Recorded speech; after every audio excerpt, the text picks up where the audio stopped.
Oi.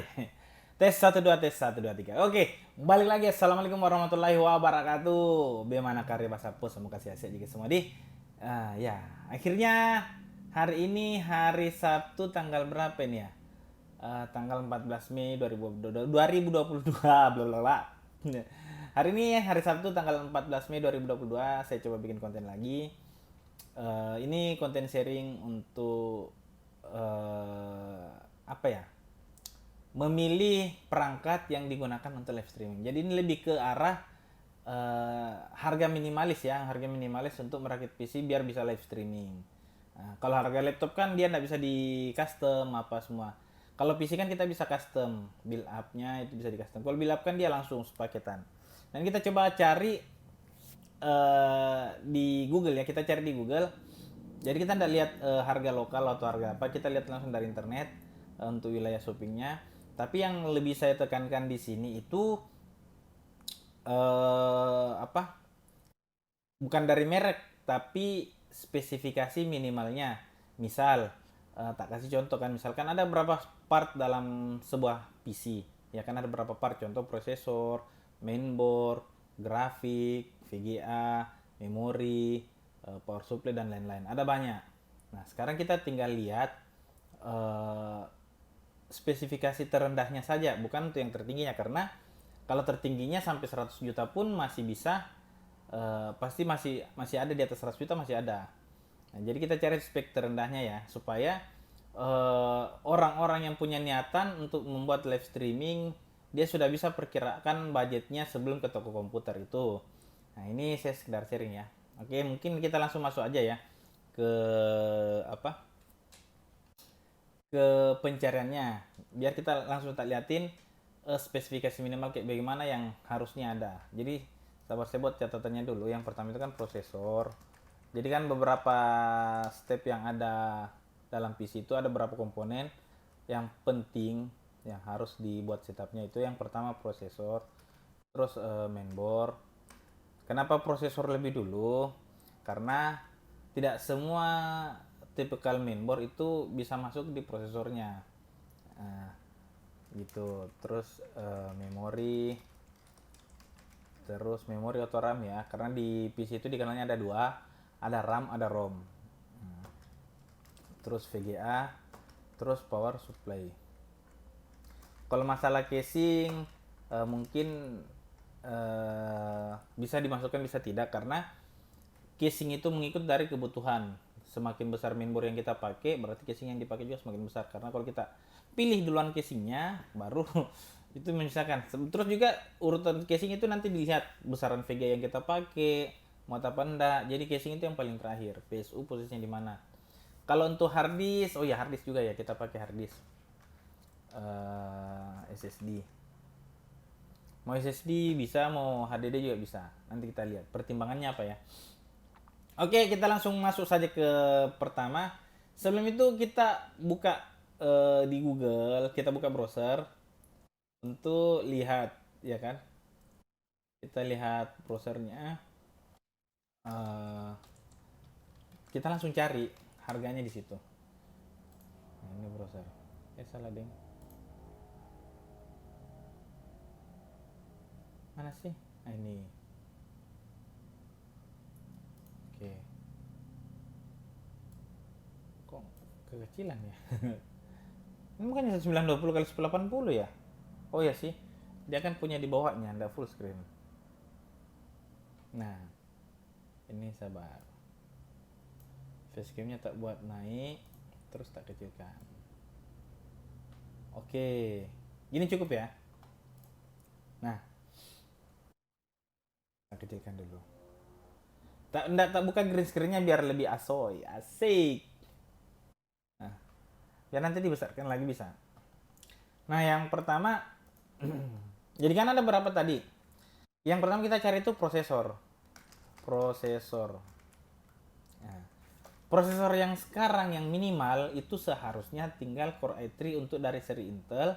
Terus kalau seri AMD saya kurang paham ya. AMD saya kurang paham karena mungkin saya tidak ikuti, tapi biasanya orang pakai AMD Ryzen 5. Apakah setara AMD Ryzen 5? Entah, saya lupa juga. Intinya prosesor.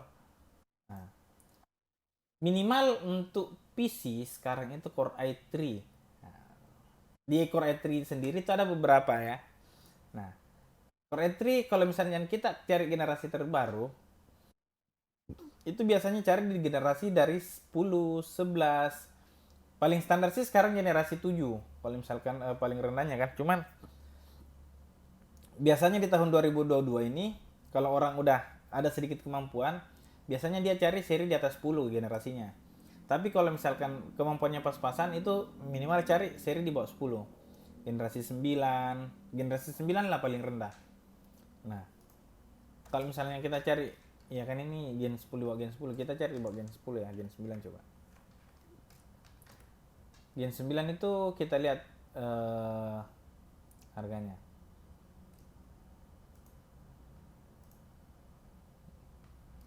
Nah, ini Gen, oh iya, ini Gen 9. Gen 9 itu ditandai dengan angka 9 di depannya, Gen 10 itu 10, 11, 11 itu. Nah, harga Gen 9 sendiri lumayan, ada yang memadai, ada yang tidak. Ada yang 1,5, ada yang sejuta. Nah, tapi harga kisarannya itu di bawah 2 juta. Ini kan. Paling rendah mungkin 1,5 untuk harga pasaran. Jadi kita lihat, anggaplah kita ambil ya prosesornya Core i3 Gen 9 itu dengan harga 1,5. Ya. 1.500.000 lah. Atau kita ambil yang harga tertingginya 1,9. Nah, 1.900. Kita ambil harga tertingginya. Terus kita cari mainboard untuk mainboard untuk Core i3. Ada beberapa. Nah, kita tidak berbicara merek ya. Kita tidak berbicara merek. Kalau prosesor ya cuma dua yang kita kenal, Intel sama AMD. Yang saya pahami itu Intel, ya kan. Nah, terus ini kita berbicara di mainboard. Mainboard itu anggaplah kita patokannya itu mainboard Asus. Asus itu yang bisa angkat untuk generasi 9 kan. Harganya itu di kisaran ada yang 800, ada yang sejuta, ada 1.200.000. Ya. Kalau yang semakin tinggi mahal lah, pasti yang kayak gini tidak mungkin lah murah.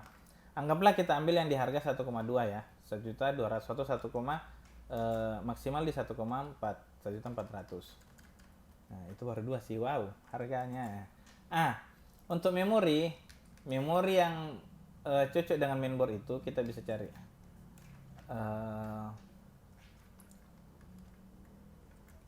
RAM, anggaplah kita cari 16 GB. Sekarang juga minimal RAM itu minimal 16 GB. Kenapa 16 GB tak jelasin ya? Dulu orang pakai 8 GB minimal karena kemampuan dari aplikasinya itu sudah mampu di wilayah 8 GB dengan memakai 4 keping 4 GB, 2 keping 4 GB. Atau ada yang pernah pakai 1 keping 8 GB, itu bisa. Cuman sekarang kita bicaranya dari kemampuan aplikasi. Aplikasi sekarang sudah berkembang dan lebih berat lagi. Nah, jadi kalau misalkan kita mau pakai memori, minimal ya tak saranin untuk apalagi gamer atau editor atau apa, minimal kita pakai 16 GB. Atau kalau memang ada rezeki lebih, kita pakai yang 2 keping 16 32, itu bebas. Ada yang 2 keping 8, ada 2 keping 6 GB, 8 GB, 2 keping 16 GB. 2 keping 8 GB atau 2 keping 16 GB, itu bebas. Tapi itu minimal ya, minimal. Jadi kita pakai minimalnya aja 16 GB. CI aja dong. Ihe, Makassar panu. Oke, kita pakai misalkan yang 16 GB minimal. Harga yang 16 GB itu minimal ini harganya 2,2, ya kan? Kenapa kita harus cari yang merek-merek seperti ini? Karena bukan dari segi RGB-nya, dari performanya. Performa untuk gaming beda dengan performa yang biasa. Jadi cari yang di atas earth-nya. Ada yang ini. Lihat yang di atas megahertz-nya. Cari yang agak tinggi. Kalau itu untuk melihat memori, anggaplah kita patok harga. Jadi saya tidak akan bicara merek ya. Mungkin kalau merek beda-beda brandnya. Tapi saya bicara dari kapasitas untuk kemampuannya. Jadi harganya 16 GB. Cari. Anggaplah kita pasang memori di 1.500.000.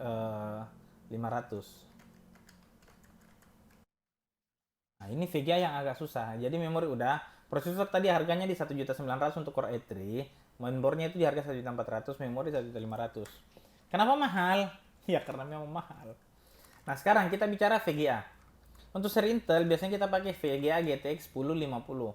Dulu GTX 1050 itu seri yang paling rendah. Tapi kalau misalkan kita sekarang berbicara yang paling rendah, ada yang namanya GTX 1660. Ini tinggi sih seri 16. Kita lihat harganya ya. 1660. Guys, mahal guys. Kata kita coba 1060.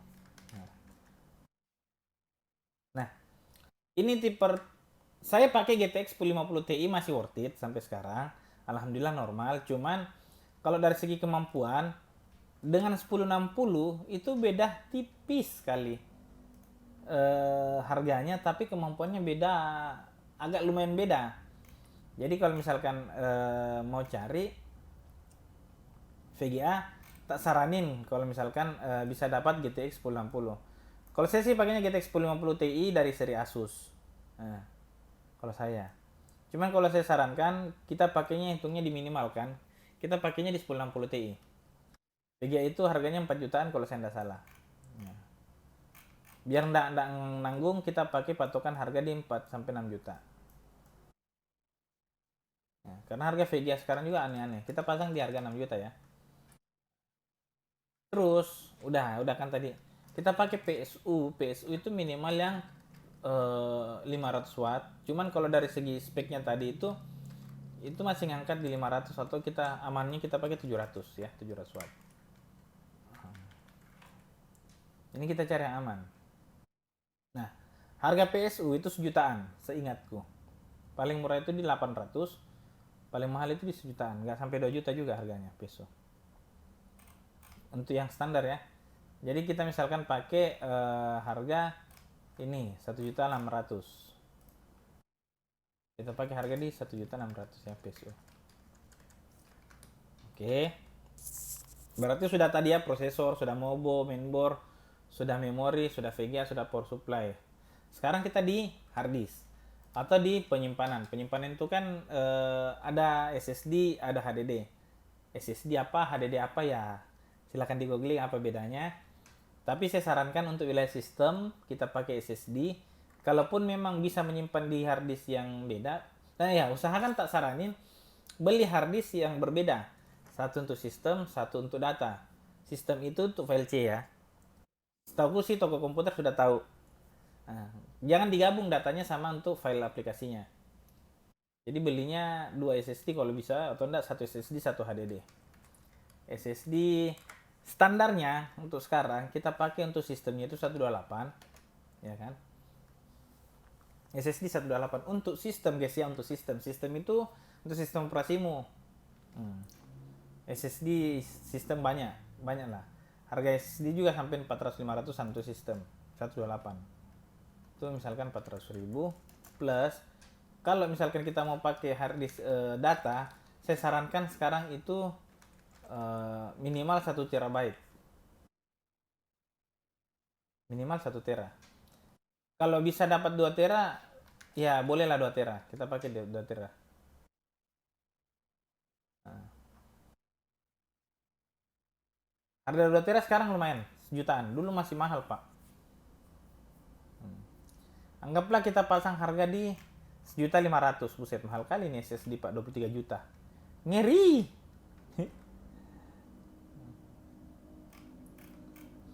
Banyak lah. Kalau untuk merek SSD banyak sekali. Kita pasang harga SSD 2 juta ya, 1 tera. SSD 128 GB plus 1 terabyte. Nah, udah. Kalau casing nanti masalah casing ngikut ya. Jadi tak total tadi. Ini tak total ya. Harga-harganya tadi misal mulai dari prosesor kita paling patokan itu 1.900.000 ya kan. Terus mainboardnya itu kita patokan 1.400.000. Terus memori 1.500.000. Terus VGA kita pakai 6 juta. Terus PSU 1.600.000, terus harddisk 2.400.000. Nah, ini adalah harga minimal. Jadi yang saya total dapatkan itu harganya 14.800.000. Itu belum casing, belum keyboard dan lain-lain kan, 14.800.000. Itu udah ketinggian sebenarnya sih untuk budgetnya. Di harganya itu bisa dapat 13 juta, minimal 13 juta untuk merakit PC. Tapi untuk yang saya dapatkan ini 14.800.000 kan. Nah, jadi kalau misalkan mau membuild PC yang bisa terpakai untuk beberapa waktu ke depan, lebih dari 3 tahun, itu minimal budget yang disiapkan itu kisaran 14.800.000 ya. Belum monitor, belum lain-lain, tapi itu masih PC-nya toh. Kalau dengan monitor dan lain-lainnya mungkin 16 jutaan. Ya, itu mungkin ya uh, sharing dari saya. Ya ya. Jadi ingat 14.800.000 guys. Itu bukan harga yang murah. Tapi kalau kalian beli jangka panjang. Oke guys, itu aja. Sharingnya untuk sekarang kita share sampai di sini dulu. Sharing sampai di sini dulu. Semoga bermanfaat, dan kalau memang menarik bisa ditekan tombol like-nya ataupun di-sharing ke orang lain ya. Oke, terima kasih buat semuanya yang sudah nonton sampai akhir. Semoga berkah dan semoga bermanfaat konten kali ini ya. Izin pamit, salam kita pada salama. Assalamualaikum warahmatullahi wabarakatuh.